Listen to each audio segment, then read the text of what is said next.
Hi, everybody. Jim Ostrowski with the Liberty Driving Podcast.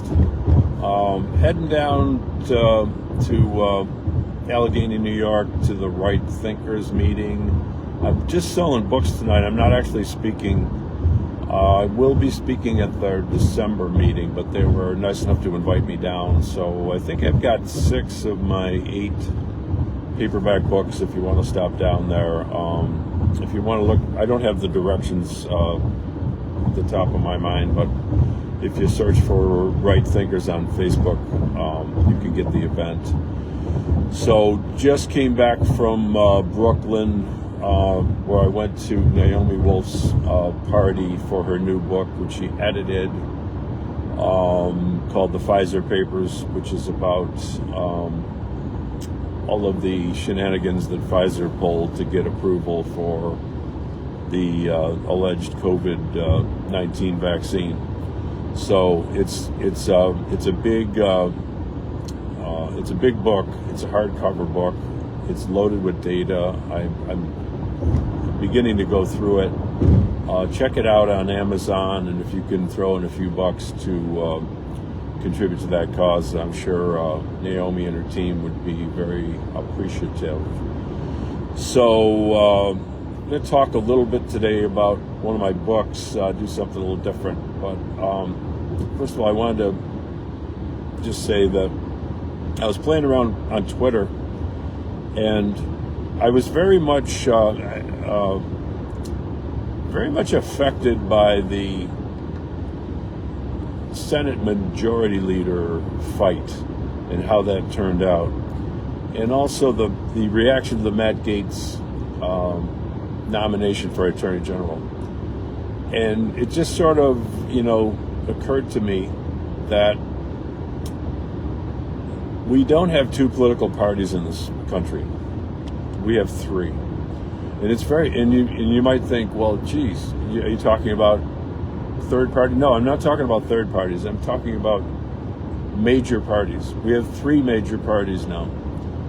And I don't know why it took me so long to figure this out, because it was kind of always there in front of my face.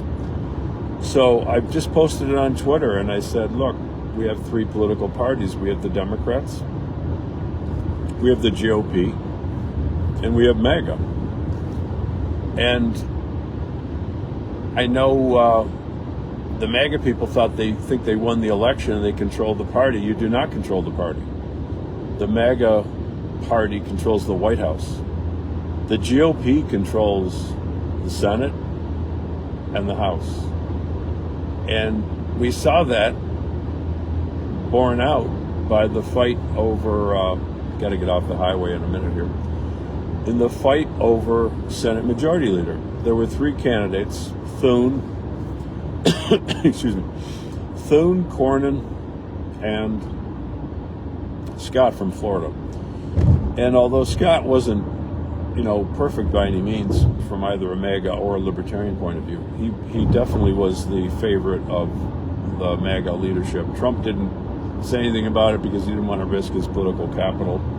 I figured he wouldn't say anything because you don't want to win an election and then lose a fight for Senate Majority Leader. It's just stupid to do that. So Thune won. He's a Republican machine guy. You could say like a Bush GOP type guy. And Cornyn came in second. I think Scott came in third. So again, Exhibit A, there isn't a Republican Party. There's a Republican Party, and then there's the MAGA Party. And I've talked in my prior podcasts about the contradiction between the Republican Party being the party of, allegedly the party of limited government, small government. It never has been. That's just a lie. But they say they are. And yet, if you look at the people who, okay, you can take that right turn there, fella. Okay. And they give that person a driver's license. So, the contradiction between that, the purpose of the party, it's supposedly the private sector party, but the people who run it have been in government all their lives, often from a very, very early age, like Kevin McCarthy, I think he started working for the government, in some political job when he was still in college. So then the Gates nomination comes along, and guess what? There's a lot of opposition to Gates, the MAGA candidate for Attorney General. There's a lot of opposition to him from the Republican Party. So in what sense do we have two political parties? We don't. We have three political parties. So then I started thinking about it, I said it's MAGA/libertarian. And what I mean by that is, I know there's massive confusion, and I guess I'm going to always have to explain that capital L libertarian, unless it's at the beginning of a sentence, refers to members of the Libertarian Party. Small L libertarian means you are philosophically a libertarian. Those are two different things. Now, you could be both. You could be either one.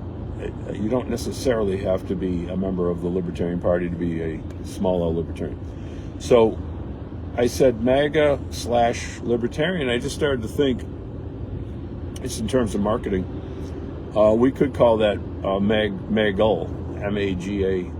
And I tweeted that out. So maybe that will take off. Maybe it won't. I'm pretty good at marketing, so hopefully it takes off.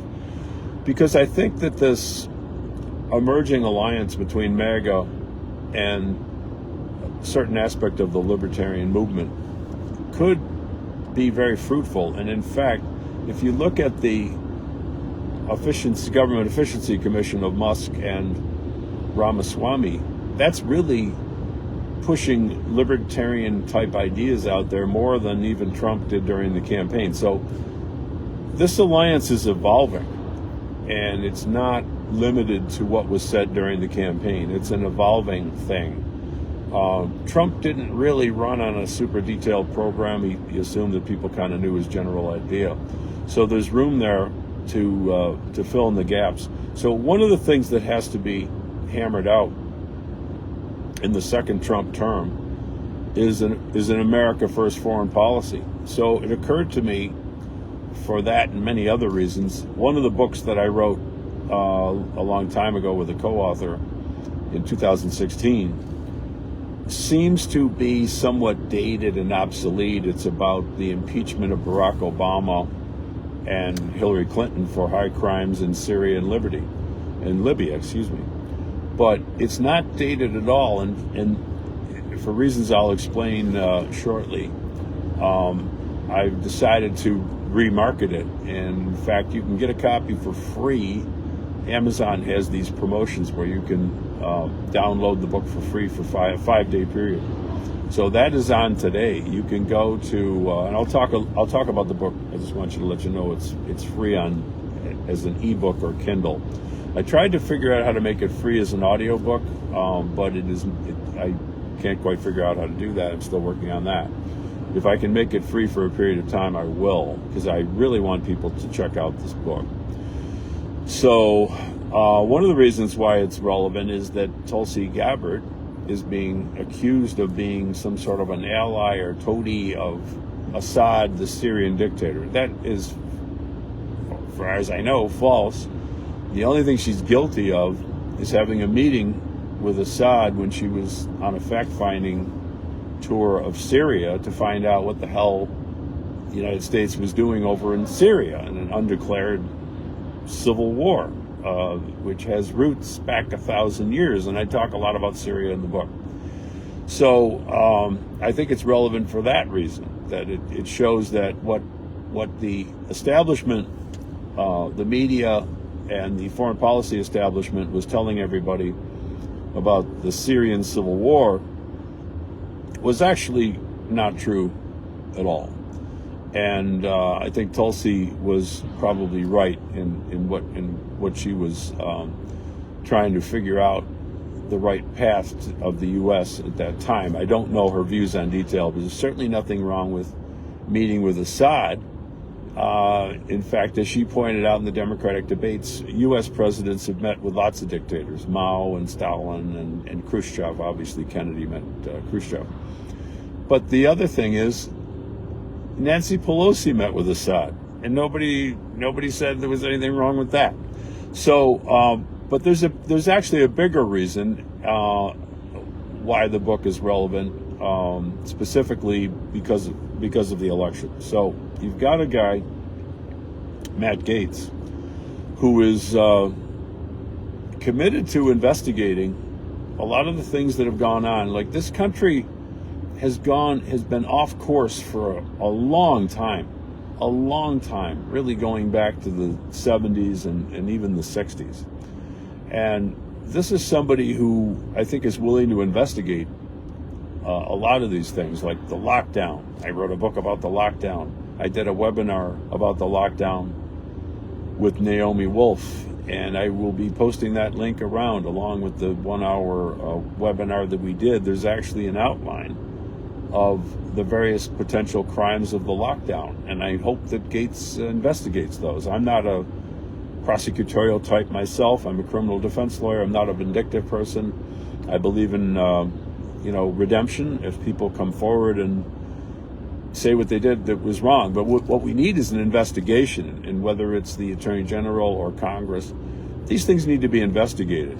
And two of the things that need to be investigated is what the hell was going on in Libya and Syria, where the United States was involved, first covertly and then openly, in intervening into civil wars in these countries, in civil wars which we may have actually precipitated ourselves, and then intervening and leaving both countries far worse off than they were before the intervention. And Hillary and Obama were both involved in these activities. And the purpose of the book was specifically to ask the Congress, fat chance, to investigate them for impeachment. Now, impeachment's really off the table. It's unlikely that either one of them will ever run again. Well, Obama cannot. Hillary's too old and too unpopular. But I specifically copied Matt Gaetz on the email announcing that this is a free ebook, so he can download it. And I hope that he looks into these episodes, because I'm not going to go into all the details in the book, but there's plenty of reason to think that war crimes were committed. So I'm going to remind people that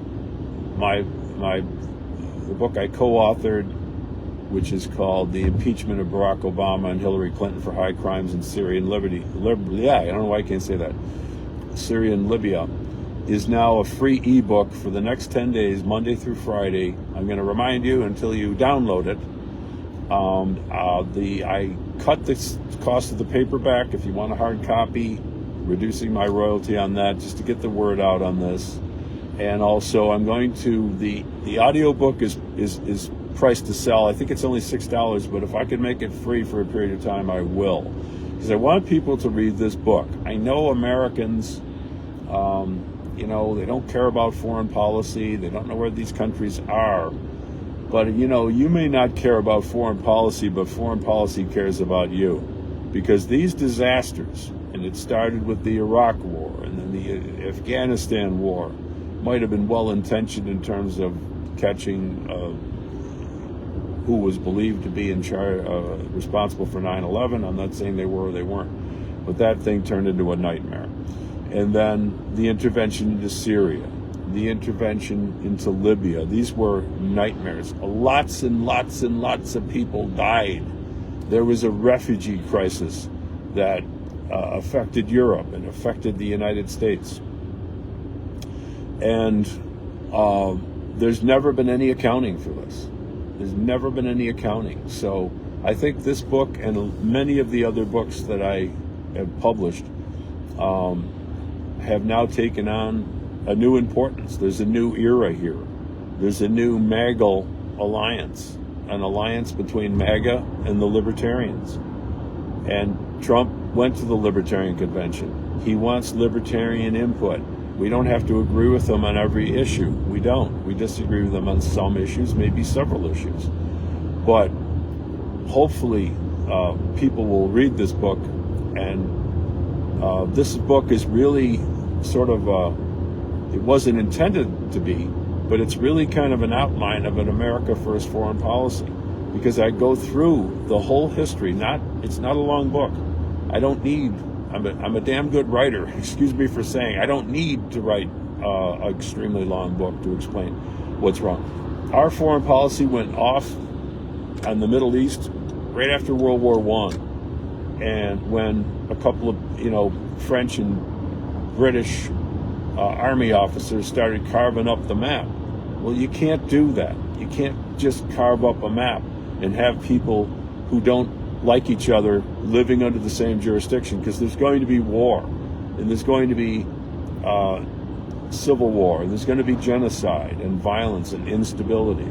And these things are explained in the book. I'm not going to go through the whole thesis of the book, but let me just explain that there's a couple of concepts, and I'll leave it at that, because I've got to focus. Starting to get into some local traffic here. There's a couple. Here's why you really need to read this book, because frankly, there's no other book like it for the following reason. If you don't understand, you need to understand two concepts, or you will not understand the failure of American foreign policy in the Middle East. And the two concepts are, one concept you've heard of, but you probably don't know my concept. Progressivism. I wrote a book about it. I mean something very specific by progressivism, and there's an 8-part definition of it. So there's 8 elements to progressivism. If you don't understand the concept of progressivism as I explained it in my book, you will not understand why American foreign policy in the Middle East in the 20th century has been totally fucked up, and will continue to be fucked up until people understand this. The other concept is archism. I know that's maybe a term you're not familiar with. I recoined the term because it wasn't in use. It was literally a prefix. And to this day, I think I'm the first person who's actually dusted this term off and defined it and used it in analyzing politics. If you don't understand, and I'm not even going to get into the details now, because all you got to do is download my ebook. I sound like a used car salesman or something. I sound like My Pillow guy. It's free. There's no catch. The catch is download the book, and it's yours. So if you don't understand the concept of archism, which is, I'm not going to explain it, but archism is the belief that there should be one or more states in this world. That sounds like a pretty banal, benign, boring concept. No, it's not. It's not, because you have to, it's not just the concept. You have to dig down into the concept and get into its elements and presuppositions and the things that are implied in the belief of archism. And whether you are an anarchist or not, understanding the concept is useful for understanding why the Middle East went wrong, why our foreign policy is wrong. And the biggest element of it is, I'll give you this preview. Although the book is free, download the damn book on Amazon. The impeachment of Obama and Hillary. Just look under my books. You'll know what book. There's a big explosion on the cover. This belief that underlies American foreign policy, that all borders on the earth are sacrosanct and can never be changed, regardless of how stupid they are, regardless of the facts on the ground. Although there was one border that could be changed. That was, we had to create Kosovo out of Serbia. Somebody said recently, and I haven't even checked this out, it's because NATO wanted to build a base there. I don't know if that's true. I heard that.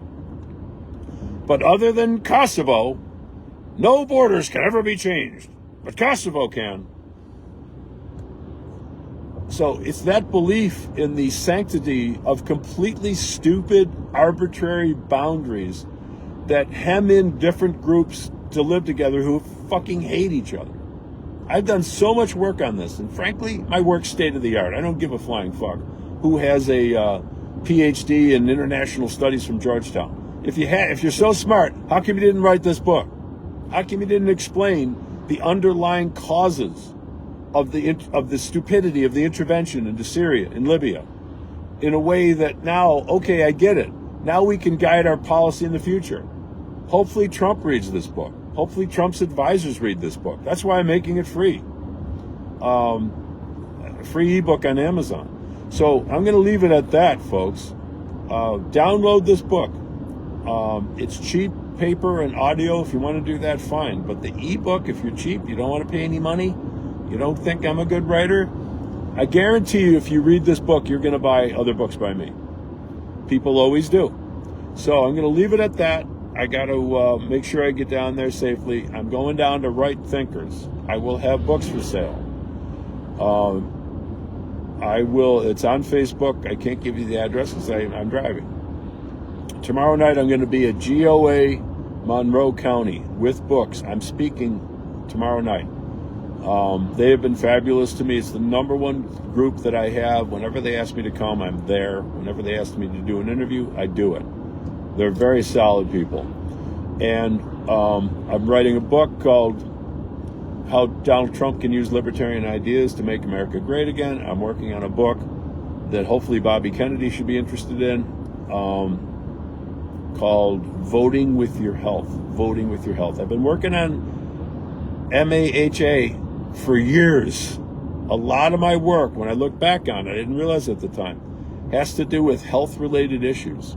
So, look, I'm all over this stuff.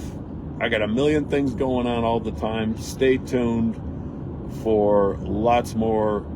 As Sherlock Holmes would say, I'm on the case. Thanks for listening, everybody.